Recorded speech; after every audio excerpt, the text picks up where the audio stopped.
खुलुमबाय गिबियाव नायगोर नोंथांमोनखौ बयखौबो चेनेलाव बरना लाग्रोनाय जाबाय नोंथांमोननि थाखाय दिनै मोनसे गोजोनथाव रादाब लाबोनाय जादों आसा खालामदों नोंथांमोना बे भिडिअखौ बयबो जोबजासिम नायलांगोन होननानै लोगोफोर नोंथांमोननि थाखाय जोबोद मोनसे गोजोनथाव रादाब ओंखारना फैदों दा बे गोजोनथाव रादाबा बेनो जाहैबाय BTC सरकारनिफ्राय आरोबाव गोदानै नैबे फरेस्ट डिपार्टमेन्टनिफ्राय फरेस्टार 1 आरो फरेस्ट गार्डनि जोंहा साख्रि ओंखारना फैबाय नोंथांमोना थिगखौनो खोनादों जानांगौ फरेस्टार 1 आरो फरेस्ट गार्डनि गोदान साख्रिसो बियो सिगांनि साख्रि नङा दै दा नोंथांमोना नायनो हागोन नै बे जाहैबाय जोंहा सर्ट नटिसआ फुल नटिफिकेसनाथ' दायो ओंखारना फैथ'वाखै गासै साख्रिनि भेकेन्सिया फरेस्टार 1 आरो फरेस्ट गार्डनि थाखाय खैथासो दं बेखौ बिथांमोना होथ'वाखै जिखियानो जाया मानो नोंथांमोना बेखौ मिथिना लादो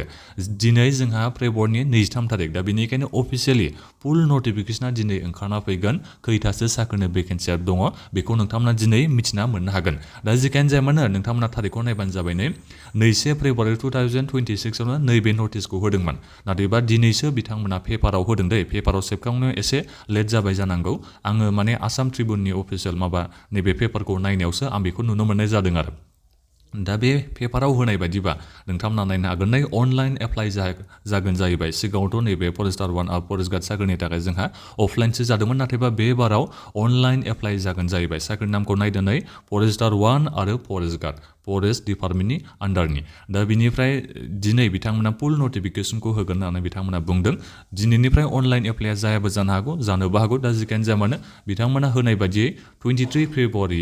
2026 नोंथांमोना दिनै बेखौ नुनो हागोन अफिसियेलि फुल नटिफिकेसनखौ नोंथांमोना दिनै नुनो हागोन जेनेबा फरेस्टार 1 नि थाखाय खैथासो साख्रिनि भेकेन्सिया थागोन फरेस्ट गार्डनि थाखाय खैथासो साख्रिनि भेकेन्सिया थागोन बेखौ नोंथांमोना दिनै नुनो मोनगोन सेन्ट्रेल सिलेक्सन बर्डनि अफिसियेल वेबसाइटनिफ्राय जानो हागौ खोमा अनलाइन एप्लाइआबो दिनैनिफ्राय जानो हागौ नङाबा एसे उनावबो जानो हागौ दा जिखियानो जाया मानो नोंथांमोननि थाखाय BTC सरकारनिफ्राय गोदानै साख्रि ओंखारना फैबाय फरेस्ट डिपार्टमेन्टनि फरेस्टार 1 आरो फरेस्ट गार्ड साख्रिनि थाखाय दा जायफोर नोंथांमोना एप्लाइ खालामनो गोसो गुदुं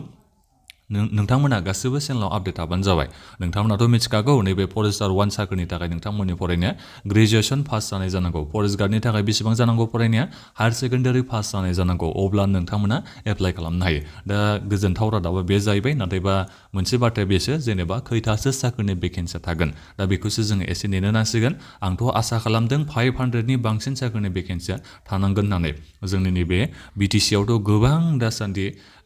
माने